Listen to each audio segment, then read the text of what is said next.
Hi, I'm Jim Shooter, and you're listening to the Captain America Comic Book Fans Podcast.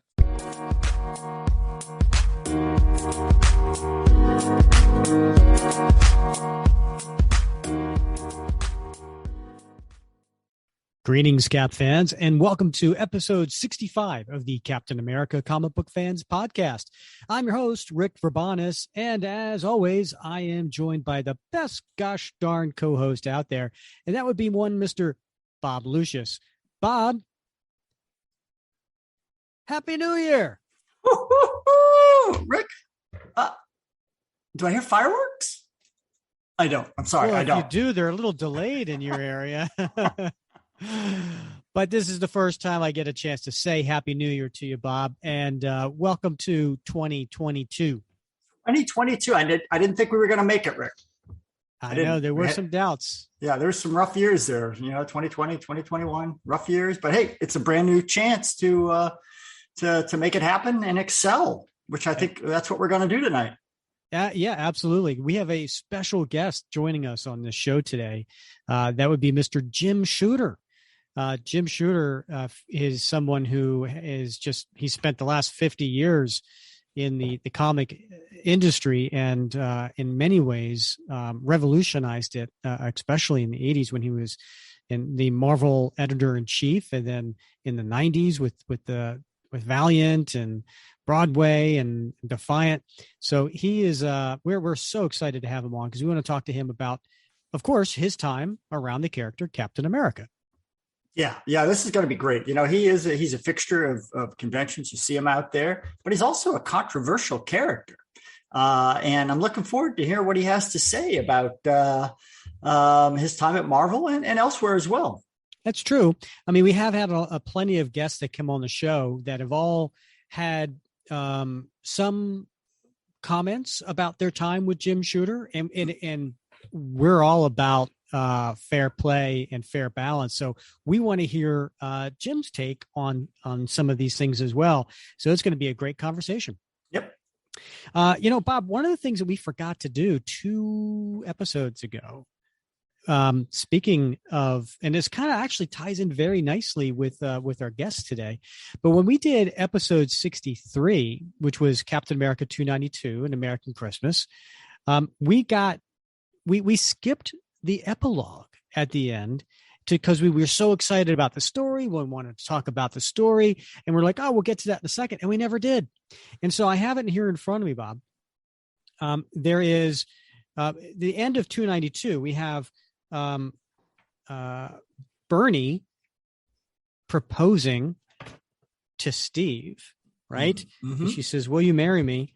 And then they kind of end the story. And then we cut to this 1-page epilogue, if you will, at the very end here. And it says, Central Park, New York City, several days later, a bizarre alien construct has materialized in a large clearing in the park, attracting the attention of a number of New York's superhuman protectors, including the Avengers. And so there's 4 panels here. So the top panel shows this alien. I guess it's it's shaped like a ring, right? And it's some sort of it almost looks like a coliseum, if you will, right? When you're looking at those, right? It looks like there's something in the middle that everybody would be watching, but it's just a big gigantic ring, but it has like some sort of, almost like this is all planned in some way. Almost like. Well, Bob, without much further ado, I say let's get to our guest, Mr. Jim Shooter. Our next guest has spent over 50 years in the comic industry and really needs no introduction.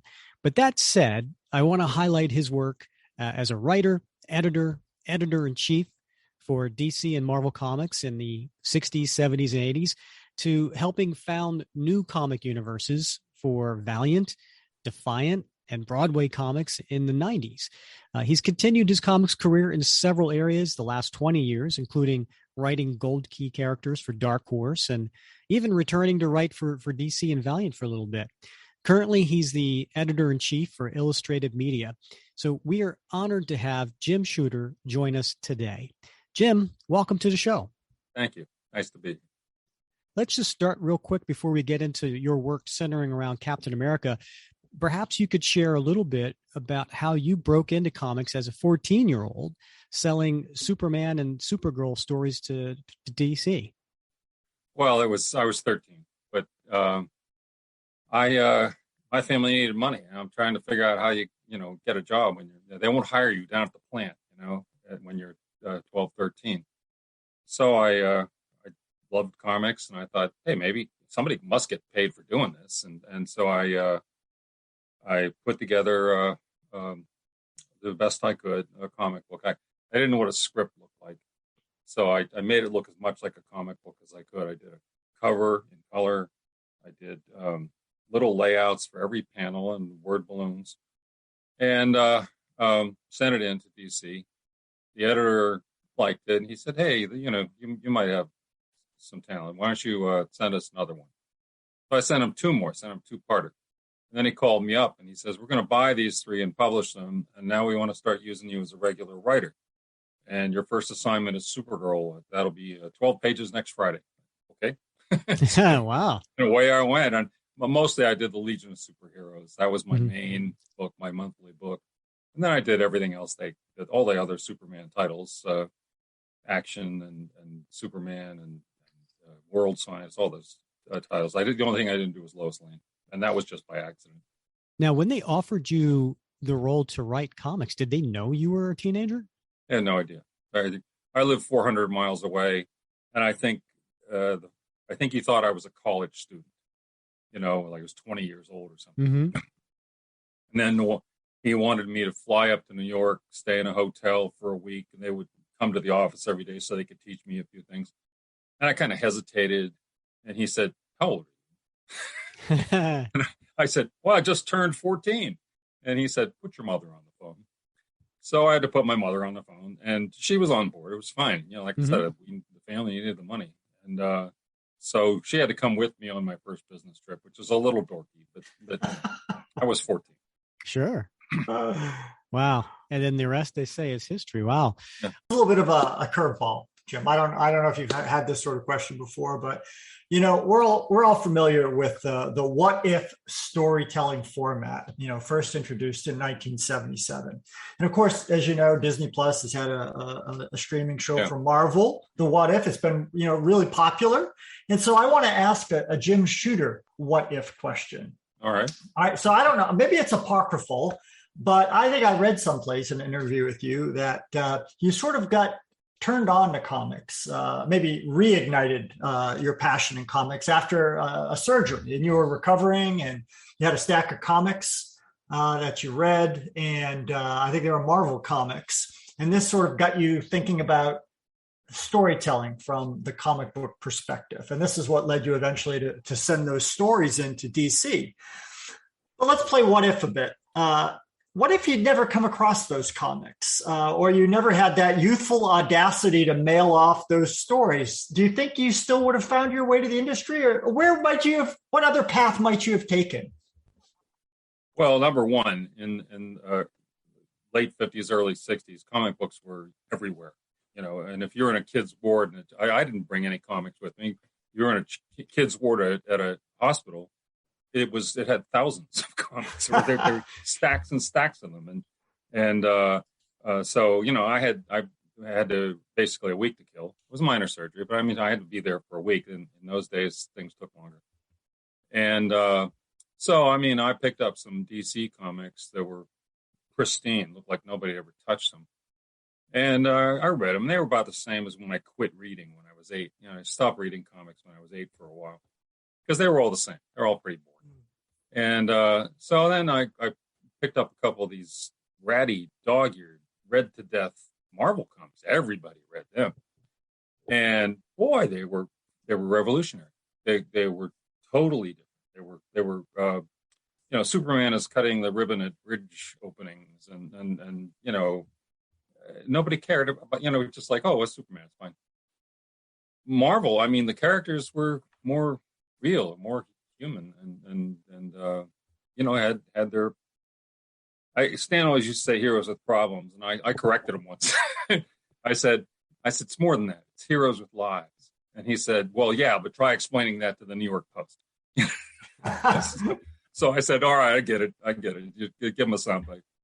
But anyway, I mean, that's how I got started. And if I hadn't come across comics, if I hadn't thought of the idea of trying to get a job doing comics, I probably would be a scientist, because I was totally into science, especially chemistry. And Wow. And I had good aptitude for it. And, so I probably would have, All right. been, trying to get rockets to Venus. Well, obviously the comic industry is better for how it turned out. So, I hope so. Yes. Now in January 1976, you arrived to Marvel, and you had the title of associate editor, more or less second in command to the editor in chief, who Right. was Marv Wolfman at the time. Yes. And then after Marv was replaced by Jerry Conway briefly, like 3 weeks. Yes. And then Jerry was replaced by Archie Goodwin, Right. who lasted about a year and a half. And then you became the editor in chief in January of 1978, 2 years later. And you were Marvel's 9th editor in chief. Where do you get that number? I cannot imagine why everybody says 9. It's not? I'll name them for you. Stan didn't call himself editor in chief, so you count him or not. Roy was the first. Len was the second. Marv was the third. Jerry was the fourth.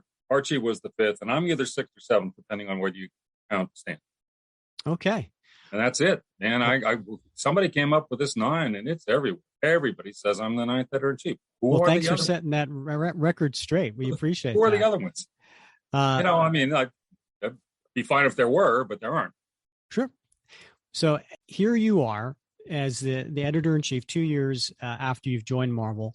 But either way, no matter the number, there certainly were a bunch that kind of in recent years had kind of gone through. And one of our listeners, Grant Ball, asked the question, in the years before you became editor in chief, there was significant turnover in the position. What do you think was the cause of this, and what did you do to avoid it? Well, number one, the situation evolved. Okay, when Roy was the editor in chief, Stan was still in charge. Stan was the president of the company at that time, I think, or became the president. And I think the job will wear you down. I mean, it's a hard job. And so after a while, Roy just wanted to go and be a writer. Len, he had some health issues and stuff like that. He lasted about 8 months, and he was showing up for work at 2 p.m., stuff like that. So finally, they mutually agreed that he couldn't do this. Marv was there for exactly a year, and he wasn't doing real well at it, and he was allowed to leave gracefully. Jerry just couldn't take it. It's a 3 weeks goodbye. And then Archie was a nice, mellow guy. He was good. And Archie was the smartest guy you ever met. He could have done anything, but the one thing he lacked was patience dealing with the business people. He couldn't stand the bean counters and the lawyers and the licensing people and all that stuff. And when I came in, I had a little preparation for that, because when I worked for Mort Weisinger, he taught me that stuff. He taught me about licensing and merchandising. And he showed me, the business of the business, the financials and stuff. I knew I was taught printing production and in-house production by Jack Adler. I learned about all the skills to do with comics, coloring and lettering and everything. But I also learned about the rest of the business and the business of the business. So I came in there a little more prepared to deal with the bean count. And, for A, it helps to speak their language. And B, it helps if you know how to couch things to them, then you can win arguments. And I did. So anyway, I'm a pretty tough kid. And so it was hard, but I stuck it out. During your earliest days at Marvel, 76 to 78, you were overseeing Jack Kirby's return to Captain America with issues 193 to 214. Any memories of working with Jack you want to share? And of course, you have that wonderful piece of original art behind you as well. Well, working with Jack was great. He was a gentleman. He was so nice. He was his books, he did a book a week, written and penciled. And so these envelopes would come in, and you'd take the book out of the envelope, and the whole room would smell like cigar smoke. And then, so I'd go over the books. He wrote the dialogue and everything right on the artboard, and I'd go over them, and then I'd call him up, and I would spend 2 to 5 hours a week, every week, on the phone with Jack, going over stuff, and I he was getting a little older. Sometimes he'd forget things, and sometimes there'd be little mistakes and stuff. And I would, first thing I'd always ask him, I said, Jack, is it okay if I take out some of these exclamation points? Because he'd put like 10 exclamation points after every sentence. You do that, young man, okay. So anyway, we'd talk about whatever it was. He was absolutely gentlemanly. Any suggestion I made ever, he said, you do that, young man. And at the end of every call, he'd thank me for helping him,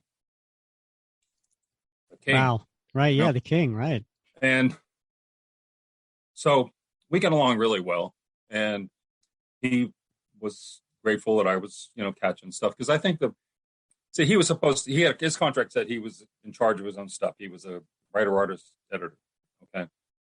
And so I think that the people before me, which would be Len and Marv, I guess, they just said, fine, he's the editor. They just sent it through. They didn't really, some proofreader might have a look at it. That's about it. And I thought, no, this guy deserves some, support here, and so I made sure to catch as many of the little glitches as I could. He was always happy that I caught them. And, we got along famously. It was great. I always saw him when I went to San Diego, and every year, and that's where that picture came from. I don't know if they still do it, but at San Diego they used to have a low stage, and they had a bunch of easels on the stage with these giant boards on them, and they would recruit artists to draw a picture on stage, and a crowd, of course, would gather to watch. And so they have 5 or 6 guys at a time going on up there. And then as each guy finished his thing, they had an auctioneer who would auction it off to the crowd to raise money for next year's show, because it was nonprofit, so everybody pitched in and, did drawings for them, and they sold them and made some money for the next year's show. Jack Kirby was standing beside a man named Jack Katz, who I think he did a self-published book called New Kingdom or something like that. And he's not bad, not a bad guy. He wasn't no Jack Kirby. And so the artists were allowed to set minimum bids for their work. So Jack Katz sets the minimum bid for $200. Somebody paid it. All right. So then the auctioneer takes Jack Kirby's drawing, and this was at the worst time of Jack's career, the absolute nadir of his career. His books didn't sell at DC; they sold even worse at Marvel. He just, people thought the stuff looked old-fashioned or something, or like maybe it was a reprint, and there was no direct market then, or else he would have been doing great, because when in 1978, the last 6 months of his contract, his books took off in the direct market. But the newsstand kids they'd walk right by him. So anyway, and the fanzines were ripping on him, and everybody was, he was not popular right then. So anyway, this stupid ass auctioneer, takes Jack's picture, holds it up, and says, "Anybody give me $5 for this?" That's a quote. That's a quote. And I was enraged, and so I wasn't going to let his go for less than Jack Katz did, right? So I wasn't rich then, but I had a credit card, and so I said 200, and murmur goes through the crowd, and people said, "Yeah, the editor-in-chief of Marvel thinks this is worth something," And so all of a sudden people start bidding. Okay. I would have beaten any bid. And the auctioneer, this idiot, shuts him down. He says, no, Jim wants it. he wouldn't take any other bids. So I got it for $200.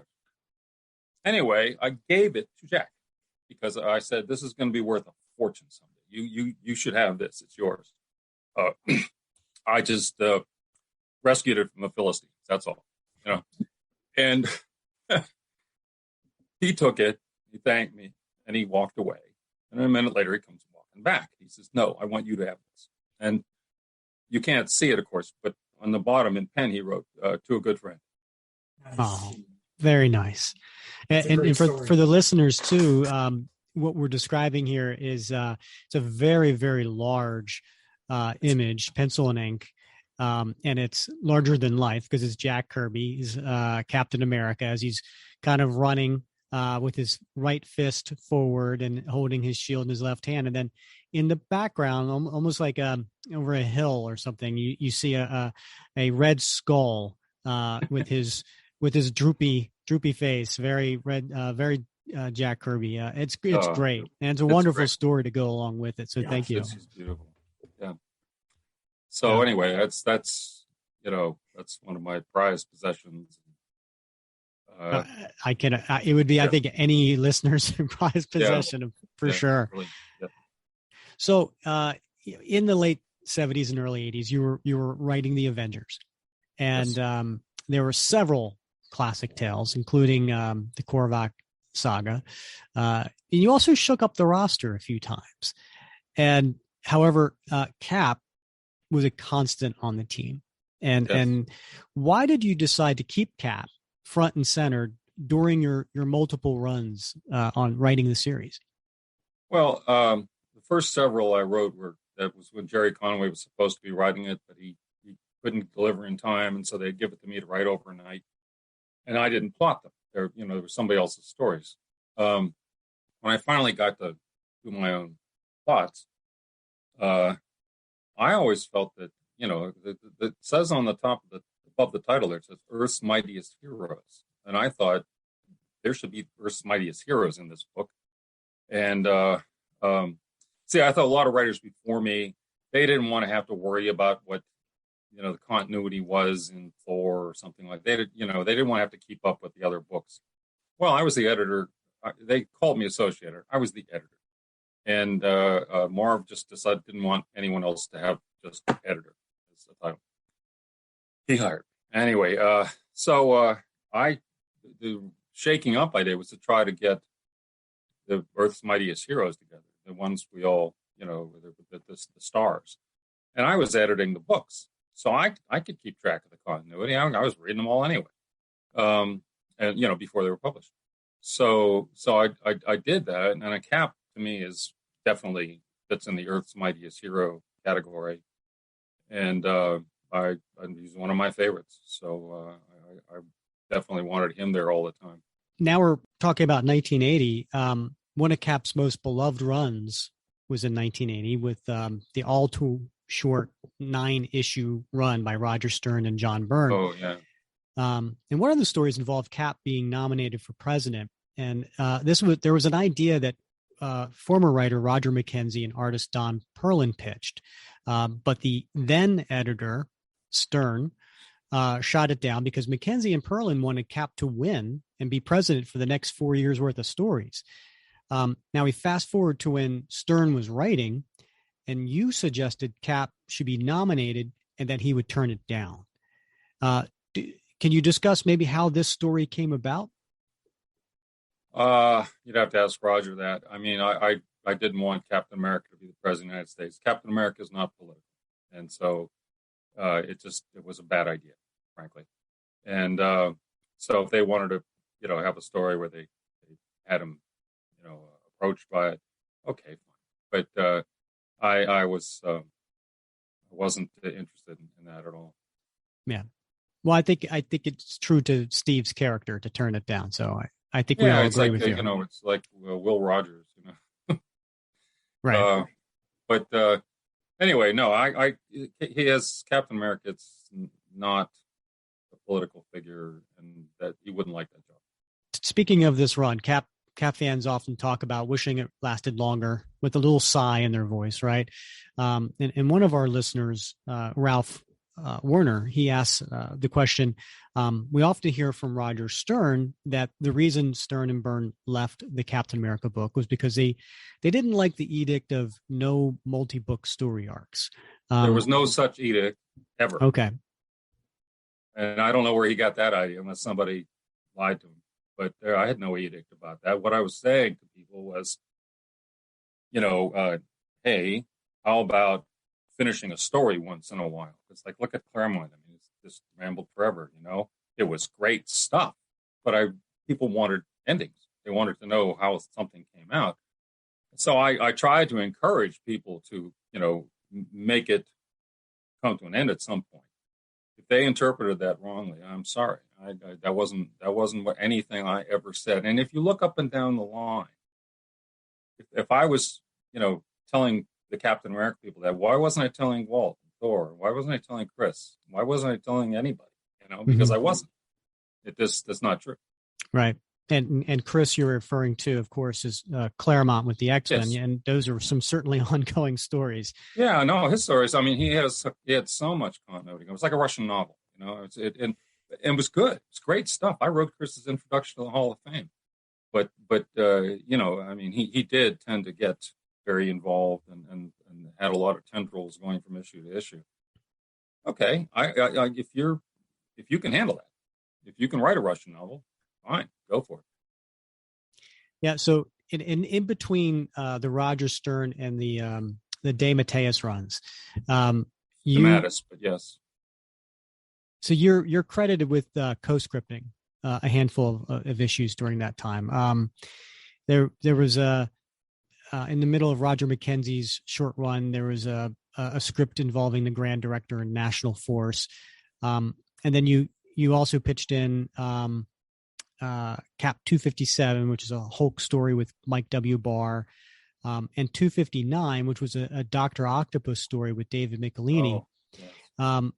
Was this common for the editor-in-chief to co-plot or co-script issues like this? Did They you have to wanted my kind help. of? No, I mean, sometimes they wanted help. I mean, and sometimes I'd have an idea and suggest to them they'd like it and want to do it. And we ended up working on it together or something. And I mean, for instance, the Phoenix saga, Chris and his editor and I went to lunch because he was stuck for a storyline. And I said, Marvel's had a lot of bad guys who become good guys, but we've never had a good guy go bad and stay that way. And he said, don't say another word. I'll take it from here, and because he wanted it to be his, the little tiny germ of the idea was, I offered it up, but I mean, Chris, he didn't want you to help him. He wanted to do it all himself. And other guys, were less, they weren't as fussy about that. So it just depended on the guy and the situation and where the story came from. It wasn't like I decided I'm going to go interfere over here and I'm going to go interfere over there. Well, was it because that 259 where Cap fights Doc Ock? I mean, he never fought Doc Ock before, and you were the plotter, which lends to think that maybe it was your idea. Was that just something you wanted to see? That maybe was that a germ of an idea of wanting to see these two characters that have never fought before fight? Well, I mean, when I came to Marvel, I became editor-in-chief. Before me, it was all these little fiefdoms. It was whoever was writing Fantastic Four sort of thought they owned Doctor Doom, for instance, and they didn't want anyone else to use it, and throw a fit if somebody wanted to. There weren't, and I was the only editor back then, but I didn't have the power to change that. When I became editor-in-chief, I said, they're not your characters. They're Marvel's characters. And if somebody wants to use Doctor Doom, the answer is yes. It might be yes, but can you wait a month? Or can he be coming back from the moon or whatever?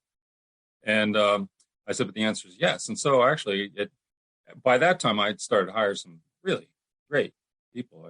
The business was dying, so I could kind of cherry pick, the talent. And I had Archie Goodwin, and ended up doing the epic stuff. But I had Larry Hama, Louise Simonson, Al Milgrom. I had all these great guys, Bob Budiansky, Carl Potts.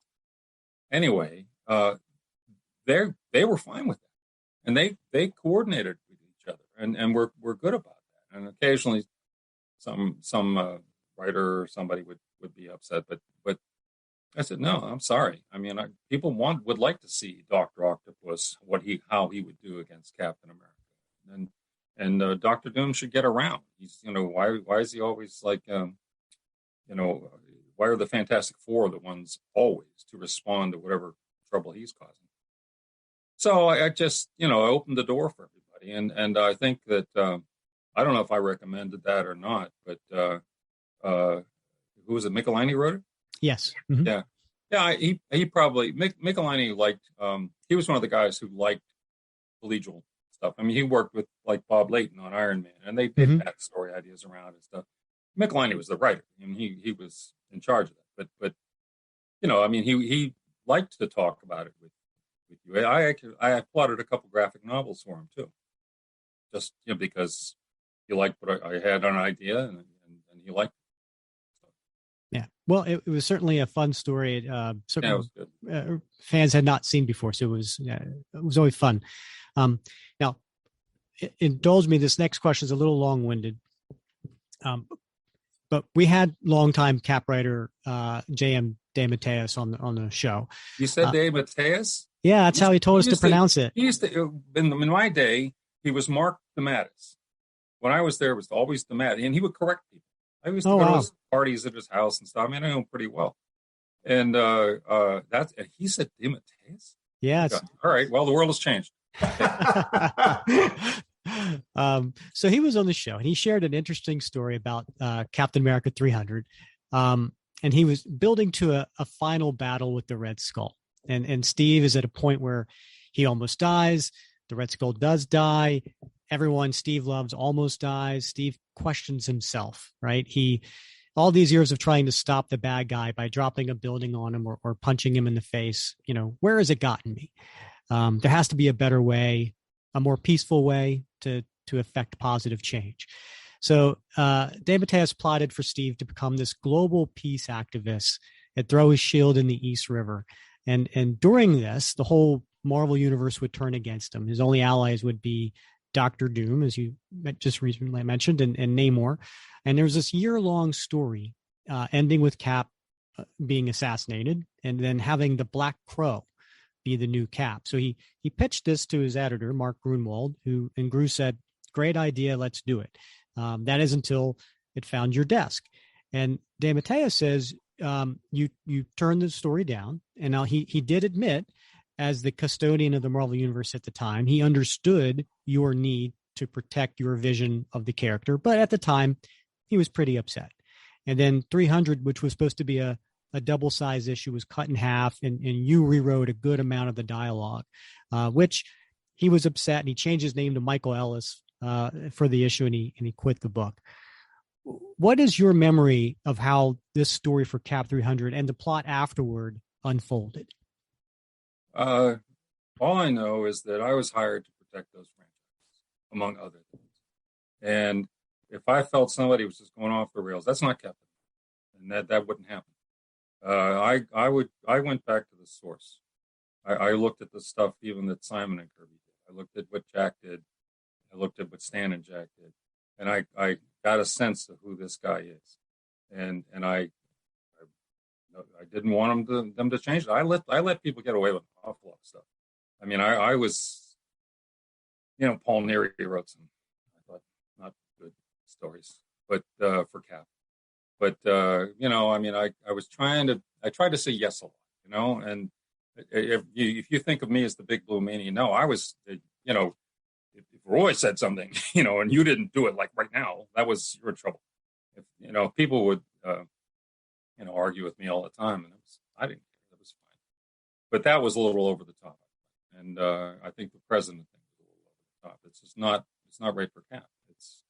He's read the old Stan and Steve, Jack stuff, and it's not the guy. I mean, I used to go back and I'd take panels and show them to people. This is who he is, okay? And they'd nod their heads and go off and do what they did. But anyway, I had a whole collection of those. My one panel I used to show people for Cap was I think it was what he came back in Avengers #4, correct? Correct. Yes. And so there's a panel in there. I mean, he's with the Avengers. They find him and he's with them. And Submariner and a small army of Atlanteans attack. And for some reason, Cap doesn't remember Submariner. All right. But anyway, so they're fighting, and he's fighting with the Avengers against these guys. And Namor takes him from behind, and he actually grabs him by the belt, and he lifts him up way over his head, and he's about to dash him to his death on the rocks. Okay, and Cap's thought balloon is more or less, well, he's stronger than me, but I'll find a way to outmaneuver him. That's what's going through this guy's head. Mm-hmm. Oh, that's great. That's priceless. That's my guy. That is the hero of heroes. That's his superpower, courage. It's interesting that you said that, courage. Yeah, I definitely agree with you on that. I think there's a few different virtues that could be his superpower, sure. You know, and we'll talk a little bit about that when we get to Secret Wars. Yeah, but no, it's great. One of our listeners actually had heard about the whole panel thing, and that was going to be one of the questions we asked. So that's the one from Avengers 4. That's great. Yeah, and I have a bunch of other ones that were more different situations that I had picked out, and I did this for every character, but I distinctly remember using that panel for Cap. So speaking of Mark Gruenwald, he went from editor of Cap to a writer a few issues after DeMatteis left. And what was your relationship with Gru, and what did you think of his work on the series? Because at the time he was writing stories introducing the Serpent Society, Flag Smasher, Scourge, John Walker, the Super Patriot. I none of those come clearly to mind right now. I mean, I obviously read them, but this was a long time ago. Right. And I all I know is I think I thought Mark was a pretty good writer, and I thought he did a pretty good. He certainly worked hard, and my relationship with him was very good. I mean, he was sort of in some ways I don't know, in charge of morale there. He was always doing some crazy stuff to, you know, just for fun, because you're working these 14, 16-hour days sometimes, and you just got to do something silly once in a while. And one time for Halloween, he built a haunted house in his office. So, kid you not. I mean, with creaky stairs and lights that flash and ghosts that appear and spooky music, and that's over the top. But it's you know, that was him. He was always dreaming up something like that, doing something crazy, and talented guy, brilliant man.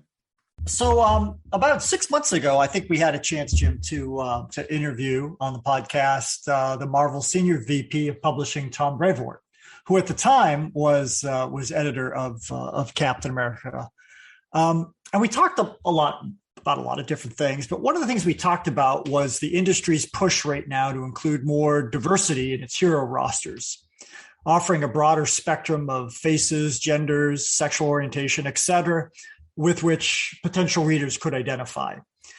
But we also talked about the fact that this has received not a little pushback in some quarters, especially among legacy fans worried that it was diluting the brand a little bit, and maybe even seeking to meet a demand that isn't as strong as perhaps others think it might be.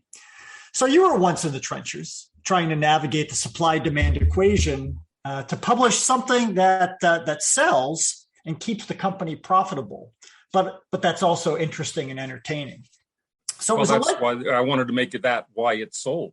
I wanted to do entertainment first. And anyway, go on. Yeah. So I mean, it's alleged that back in the 1980s, Marvel had a policy that there wasn't going to be any gay heroes in the Marvel universe. That's baloney. I mean, that's not true. We were creating North Star at the time when people were saying that in the press.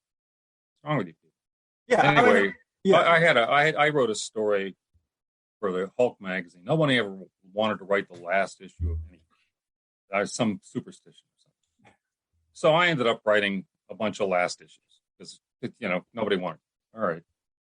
So I wrote the last issue, and I had, it was not a story that really had anything to do with gays or anything like that. It was a drug story, in fact. But I did have one scene in it where Bruce Banner is attacked by gay rapists at the Y. Okay, where did I get that? Well, that actually happened to a friend of mine, and I was a charter subscriber to New Woman magazine. All right, and they had a series of articles early on in their publication history about post-rape syndrome. In other words, when you're being attacked, sometimes it just doesn't even register. You're just in shock, and it's later that you get you throw up and have the revulsion and all that. And I thought, wouldn't it be interesting if the Hulk didn't just conveniently, or if Banner didn't just conveniently turn into the Hulk at the moment he needs to, And I always was trying to tell people, no, the Hulk is the problem. I think Joss Whedon got it right in that last Avengers film, where he becomes the Hulk and he tears up the city. I think was it Iron Man? Yeah, Iron Man has to put him down. So I thought, well, this is a good chance. So I had him attack. He gets away, like my friend did, and he gets away, and it doesn't hit him until he gets outside, when he gets out the back door, and then he's like, oh no, not now, and he turns into the Hulk and he tears up the city, and so I wrote that scene, and I didn't think anything of it. It was an event that really happened. I was doing the thing that I learned about in New Woman magazine. But then we started getting phone calls like, why are you anti-gay? I mean, I told people, I said, look, we're equal opportunity. Anybody can be a villain. And so most of them calmed down. I get several calls from there's a lot of gay press in New York City. I got calls from several. One of them, the Advocate, wanted to interview me. And okay. So the guy comes up to my office and he sits down, opens his notebook, and his first question is, why is Marvel anti-gay? I said, we're not. And he said, well, then why are you anti-gay? I said, I'm not. He said, well, then how come Marvel doesn't have any gay characters? Meanwhile, Bill Mando had already created North Star, and I don't know if it was on the stands yet, but we'd already done that. He says, well, why doesn't Marvel have any characters that are gay? I said, we get plenty of them. We get lots. He said, which ones? I said, you can't tell, can you? So he folds up his notebook and he leaves. And he writes the story he was going to write no matter what. So fine, I mean, that's, and then there's this thing. I think what you're talking about is that I think once I said, and I was referring to Captain America, Thor, Spider-Man, the intention of the creators was not that those people were going to be gay, okay, or communist, or whatever. It just that was I said, follow the intention of the creator. You want to make a new character, go crazy. Anything. We're equal opportunity, and so Bill Mantlo. Roy had done a gay character, sort of. It's called Sweet William, and it was not done right. I think it was, I don't think that was the way to go. Bill, I think, did a good job on it, and then that, everybody, all of a sudden, everybody's doing it, and fine, that's terrific. But all I ever said was, no, Captain America isn't, because that wasn't what Jack had in mind. Okay, or Joe Simon. I knew Joe Simon. Anyway, go on. No, as the editor or editor-in-chief, you are tasked with a lot of tough calls like that, tough questions, right? It goes along with the role, and I'm sure working with different types of writers and artists. I mean, people who are very good at what they do.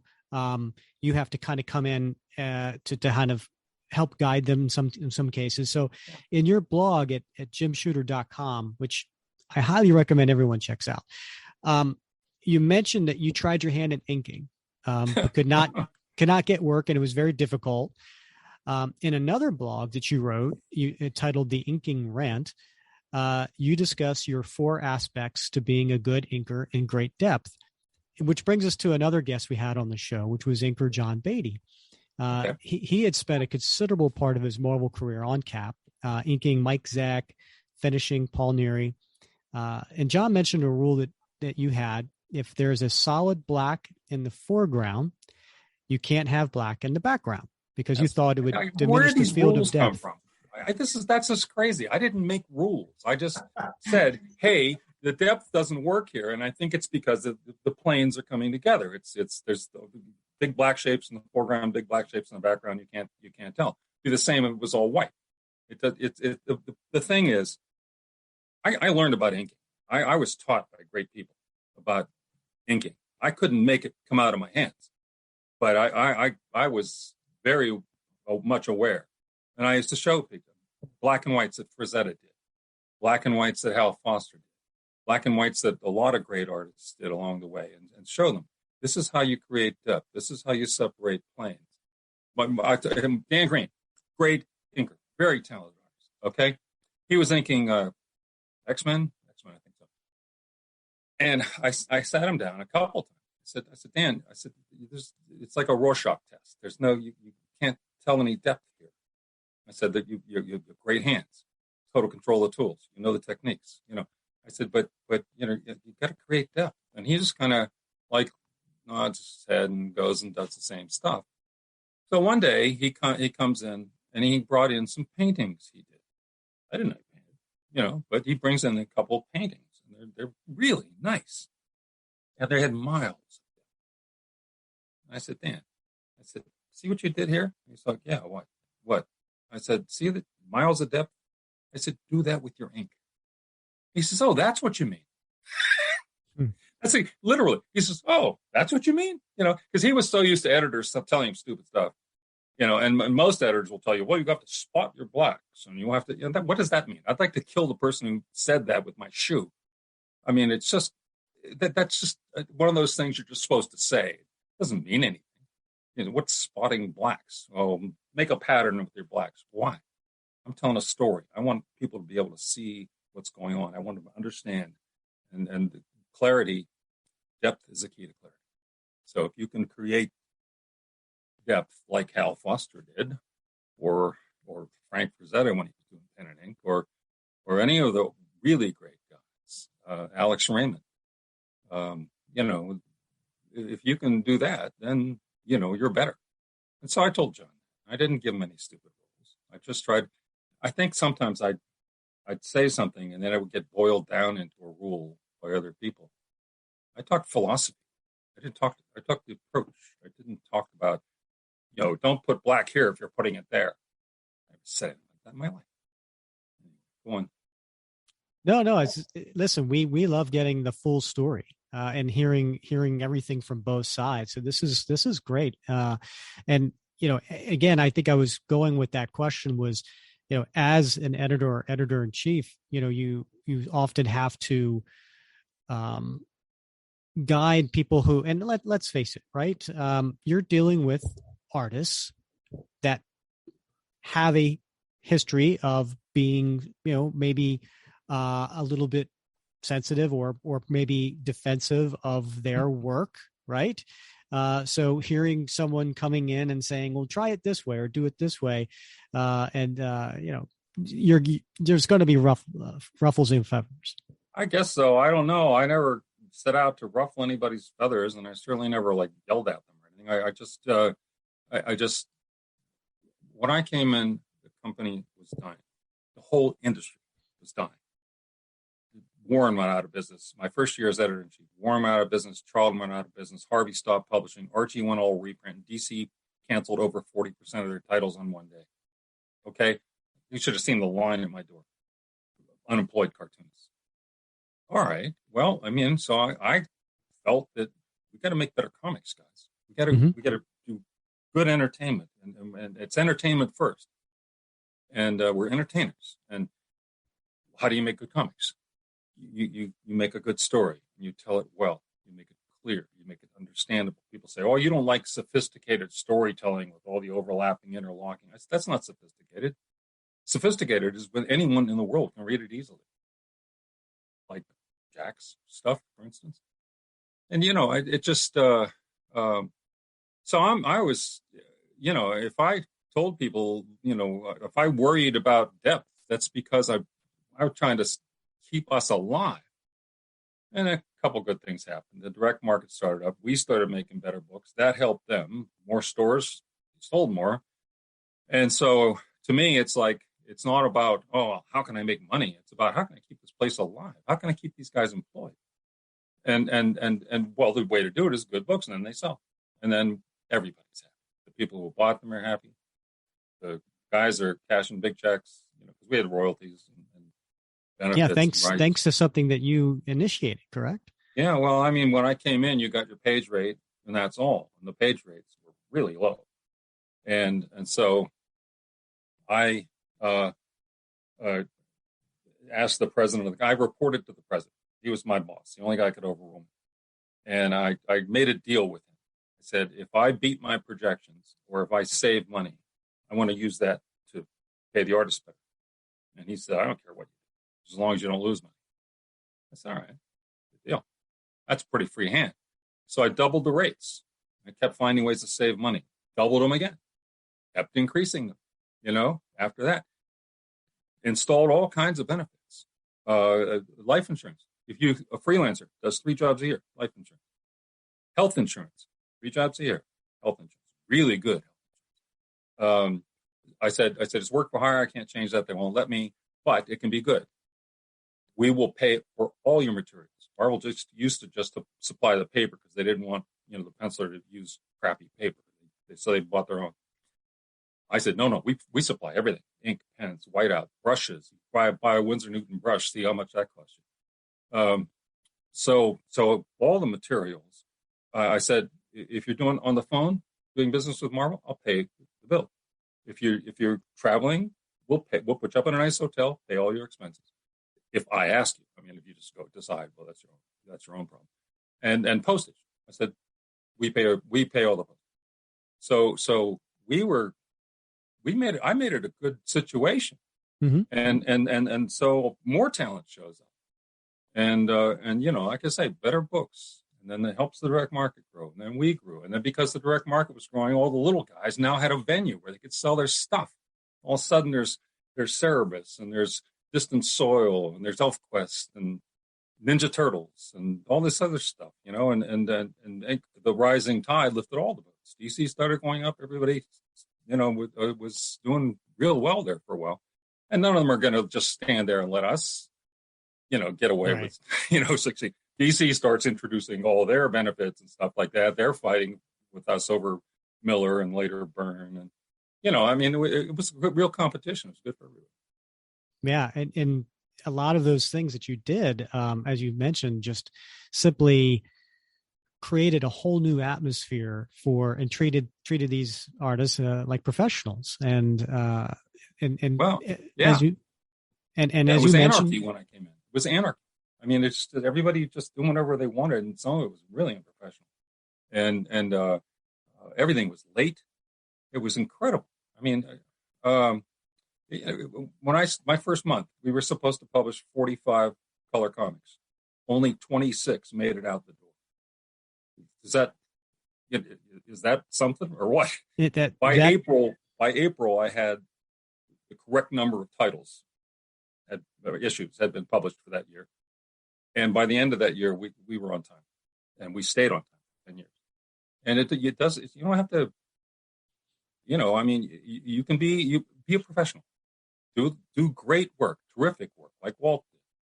Do it on time, like Walt did. That's what a professional does. He doesn't take more work than he can do, and he does the work he commits to on time. And hey, guess how much money we save by being on time?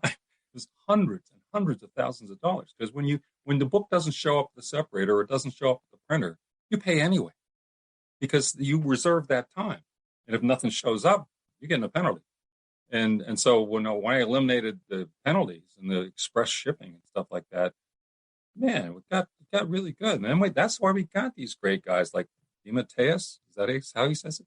That's how he says it. Yeah. Yeah, he came in during my time there, and he's a talented guy. And back in those days, he was kind of a hippie, and so I might go. It's just he's such a cool guy. He really is. He's so talented, and Zach loved working with him. Yeah. But speaking of Zach, so and speaking of raising sales and things like that, let's talk about Secret Wars. Okay. Cap was very obvious front and center, right? Starting with the cover to number 1.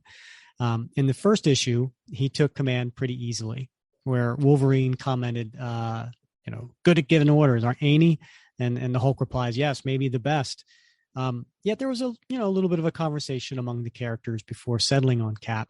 One of our listeners, James Foley, he asks, during planning this, because obviously you were the writer of Secret Wars, with it being the biggest crossover maxi series made, was there any discussion on Cap being the default leader for everyone, or was it just a foregone conclusion at the time? And he also wants to thank you for everything you've done for the industry. Oh, well, thank him for saying that. That's nice. No, I was the editor-in-chief, okay? And the reason I wrote Secret Wars is to have all these characters in it. I gave it to Michelini, Byrne, and Claremont. I gave it to Claremont, the other two. Everybody, I thought, all right, they all yell at me anyway. So, I'll do it. And besides, I'm the guy in charge here. And so if I say this is what Captain America would do, that's what Captain America would do. All right? So, I had the bully pulpit there. So I tried not to be a bozo. I tried to talk to Chris, find out what his plans were, see if I could help, see if I could do things in Secret Wars that would serve him. For instance, Kitty Pryde was supposed to be in it. And after a few weeks, he said to me, he says, this story is, going to take, they're going to be away for a while. I said, yeah, it all happens between December and January, but it's more than 1 month. And he says, well, I got this storyline running with the little kind of forbidden romance between Kitty and Colossus, who's older, and nothing off color. Just he had a little puppy love thing there. And I said, yeah. He said, well, you're going to have to deal with it. I said, I guess so. And he said, I don't want you to do that. He said, I want to do it. He said, I want to do that myself. I don't want you to have to deal with a relationship. I said, well, how about we leave Kitty home? He says, you do that? I said, yeah, sure. If that helps you, sure, absolutely. We'll get by with that. And I said, now I'll throw in this. How about Colossus has a little fling on Battle World? He says, well, that plays right into my hands. I said, you're welcome. So I really tried to work with everybody, and with Captain America being the leader, it just seemed to me he's the natural leader. Nobody objected. I didn't discuss it with anybody, but when I told people what the things I had in mind, everybody. As a matter of fact, I hardly got any objections the whole time. Almost no one. Claremont once objected because I had Spider-Man holding his own in a fight against the X-Men. And he says, well, that wouldn't happen. I said, yes, it would. And he said, no. He said, Cyclops just has to look at him, and he's got him.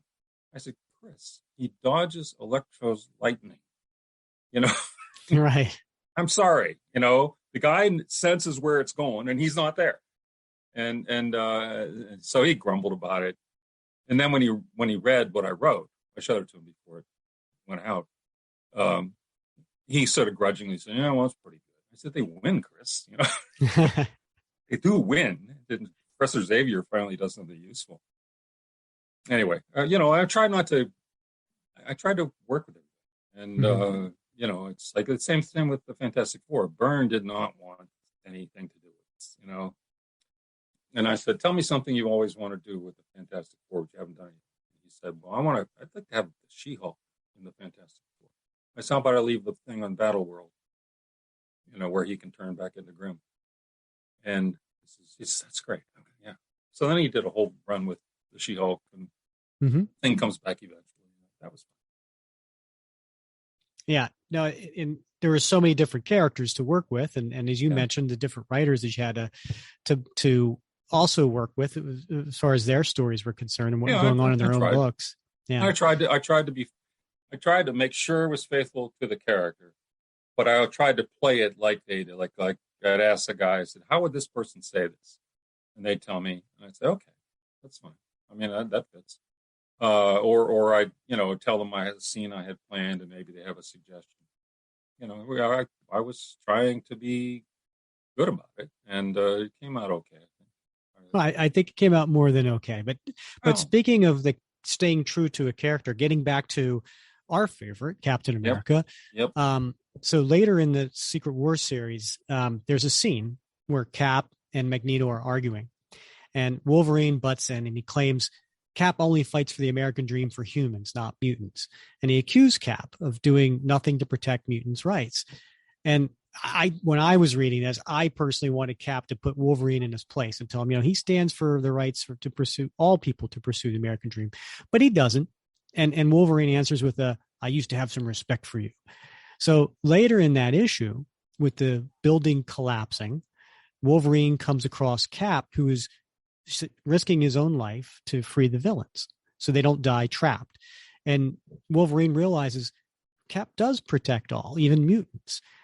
And he mentions that to Steve. And I loved Cap's response. And he said, "Some of my best friends are people." And I have to say, that really struck me as a wonderful thing to say. And that you really conveyed the essence of Steve Rogers with that. Yeah. For the first scene you were talking about there, see, I think in a situation like that, you're not going to win that argument. If he said, no, really, so I sort of had him, just shrug it off, I guess. And don't remember it word for word, but I wanted to have Wolverine see it, for himself. Mm-hmm. Anyway. Yeah, and it worked. It worked beautifully. Oh, thank you. Yeah, I mean, as Cap fans, you really captured the essence of the character, and then of course, to end the 12-issue series, you have Cap confront the omnipotent Doom. Yes. Where no matter how many times Doom obliterates Cap, he keeps coming back to his force of will, which also could be considered what many fans think of his superpower, his will. Yes, Iron Will. Yep. Was there any question when you were writing this series that in your mind Cap was going to be the one to defeat Doom?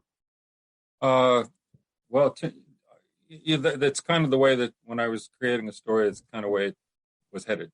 I mean, it took a long time to work. I had to work this all out first, way in advance, so that I could tell everybody Spider-Man's coming back in a black costume. Iron Man's going to have this gadget.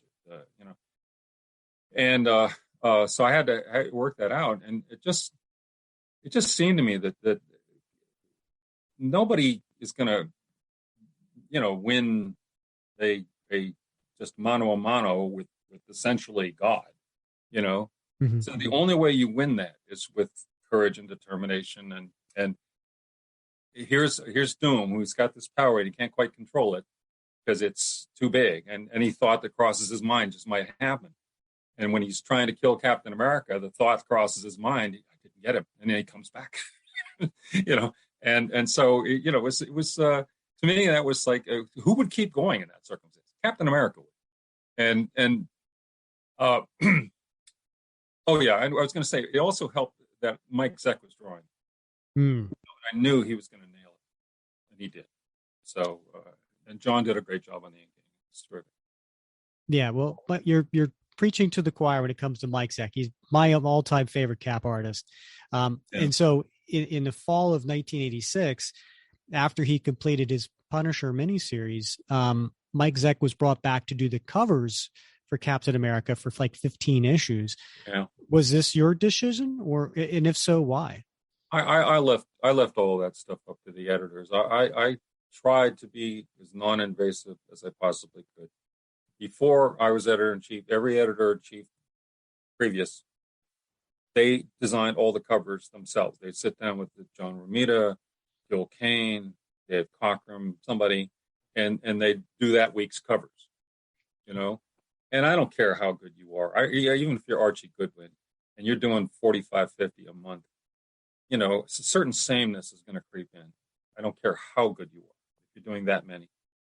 And so when I got these great editors, I let them do their own covers, and so I would approve them. I had to sign off on them before they went out, but that way we got a tremendous variety, and Louise's were nothing like Carl Potts, and nothing like Larry's, and we had a variety. It all had the Marvel trade dress, it was Marvel, but there was a great variety of covers, and Mike he's just one of the greatest cover artists. I mean, the stuff he did for Craven's Last Hunt, and a couple of the Secret Wars covers he just knocked out of the park. The Black Spider-Man one, the first one too, the Doom one. Oh man, he did so well with covers that whichever editor was it Grono, whoever it was, they picked him, and that was fine with me.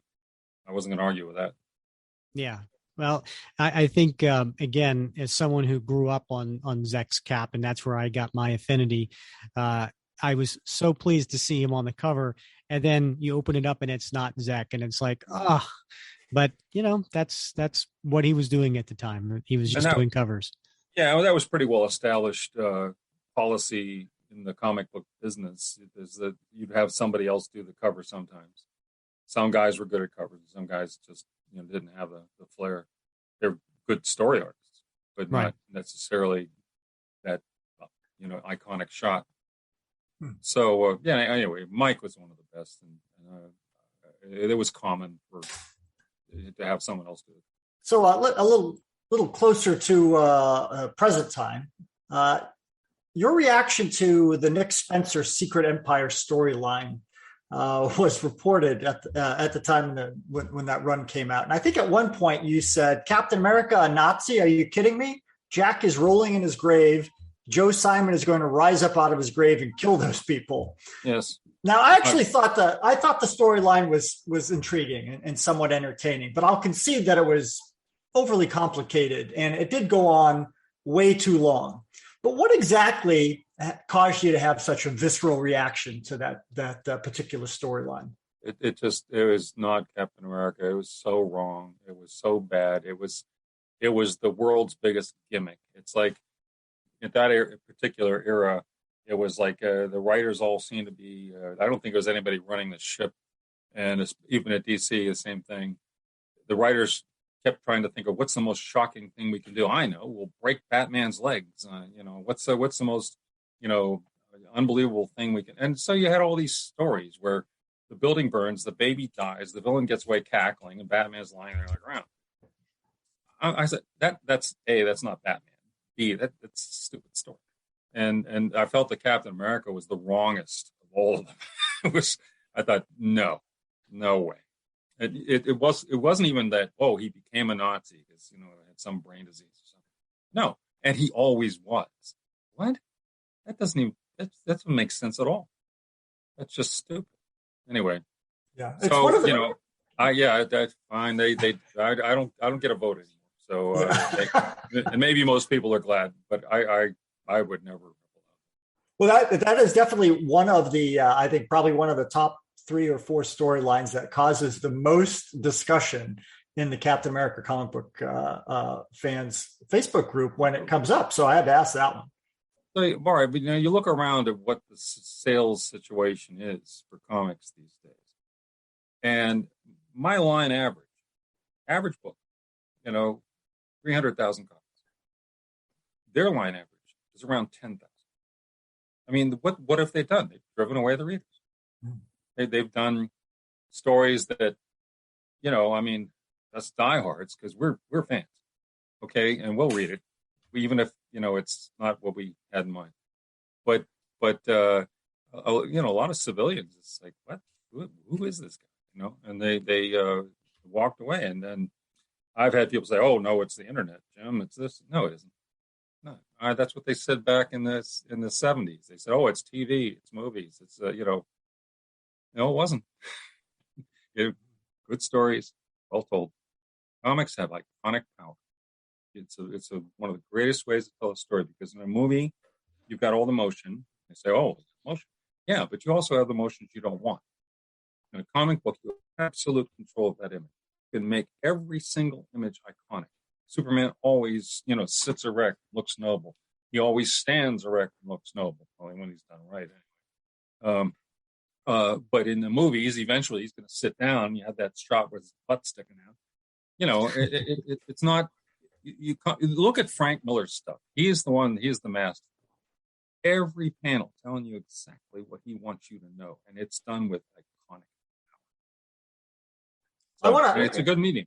I want to follow up on that because, one of the criticisms of that run, and in fact, the most recent, the volume of Captain America, Volume 9, is that they go on too long. The stories go on too long. And I complained about that once, and now everybody, says I made a rule. No. Well, I know I've read in an interview with you that you've mentioned this phenomenon that you characterized as decompressed storytelling. Oh yeah, that's right. So can you tell me a little bit of what you mean by that and what the effect is it's having on the industry? Well, I mean, this what's his face Bendis guy, and I don't know if he invented it, but he certainly was a champion of it. So what happens is somebody said, "Oh, you should read this." Bendis guy's pretty good. You should read the origin of this new Miles Morales Spider-Man. So I get the first issue, and it has a shot of Spider-Man swinging through the city, and you can see he looks younger, not as filled out. Okay. Inside the book, there's no Spider-Man in costume. It's okay. He's on the cover in costume. He's not in the book. And P.S., what happens in that book, that first issue, is basically he gets bitten by a spider, and he finds out he can turn invisible, which puzzles him. But that's okay. So I get the second. There he is on the cover again, in the Spider-Man suit, not in the interior. And by the end of that, he accidentally finds out he can stick to a wall. I'm thinking this is going to take a long time. Somebody told me it was like 12 issues. Okay, so your investment would be $48 for this story that's standard better in 11 pages.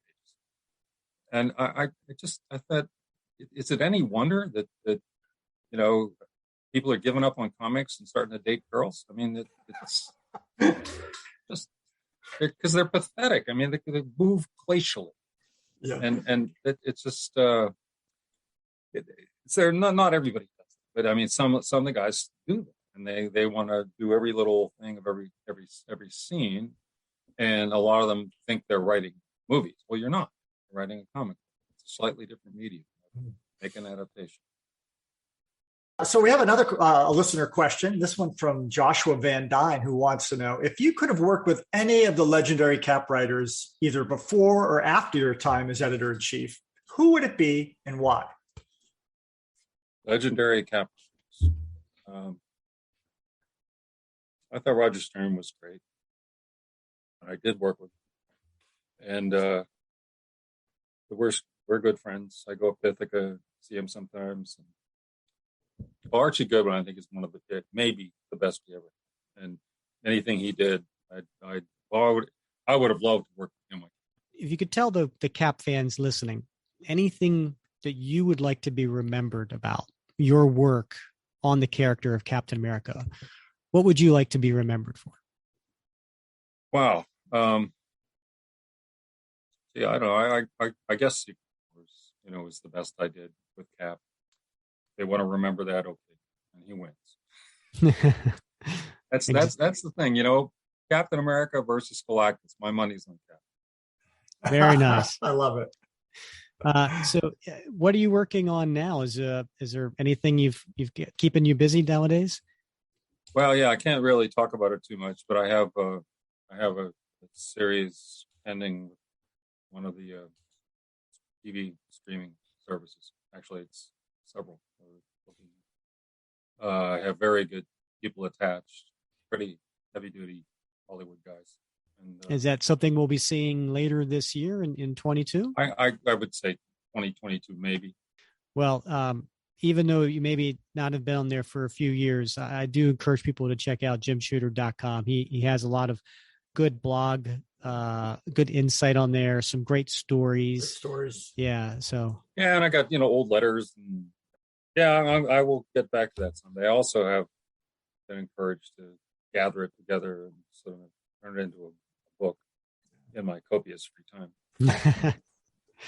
Well, I know a lot of comic fans who would love to see a book by you. So Jim, thank you so much for coming on the show, sharing your time with us, sharing some stories behind those great stories you were involved with, and setting the record straight. You're not the 9th Marvel EIC, maybe 6th or 7th at best. So, and a few other things, but it was great having you on the show. Yeah. Anytime you want somebody obstreperous, just give me a call. I'll be right there. All right. Thanks so much. All right. Thank you. You guys are great. Thanks a lot. Well, Bob, that was a fun and interesting and electric conversation with Jim Shooter. Provocative at times as well. I really enjoyed that. And I got to say, first of all, there's two things about this interview that really surprised me. One is that he wasn't the 9th editor-in-chief of Marvel, as it's written in so many places. That wasn't it. I thought he was very candid, and I always enjoy that. I enjoy getting like different perspectives on an issue because you always get the truth when you see different perspectives on a singular issue, and so I really enjoyed his candidness. The other thing is, and I didn't want to say this to Jim because I was afraid he'd be offended, but he looks like a doppelganger for my grandfather. Oh, yeah. As I remember him. Now, my grandfather died when I was like in 9th grade. Mm-hmm. So it's been a very, very long time since I've seen my grandfather, but he looked just like my grandfather. And so every time I'd look at him and ask him a question, I was like, it's like talking to my grandfather, and I'm sure he wouldn't have been offended by that. He'd be honored. Well, yeah. But anyway, so it was a little distracting for me at times, but it was so cool to have the opportunity to talk to him. Yeah. Well, I can totally appreciate that because sometimes when I look at you, I see my grandfather. Oh, well played, Rick. Well played. Well, I got to say, yeah, that this will go down as a great way to kick off 2022. And we're so pleased to have Mr. Shooter on the show. All right, Bob. So next episode is going to be 66, and we're going to cover Volume 7. We haven't touched Volume 7 yet in our 1 year of doing podcasts. So I think it's about time we get to it, right? Yeah, it doesn't get a lot of love. I'm not sure why that is. But I think it's due. That we spend some time on it. Yeah, and fear not, listeners. We are not going to do the first 10 issues, which is Dimension Z. That's a very long story for another time. We're going to do a 4-part story called Loose Nuke, and that will be covering Volume 7, issues 11 through 14. So come back next episode while we cover that panel by panel. All right, Bob, as always, I've enjoyed wrapping cap with you. Talk to you soon.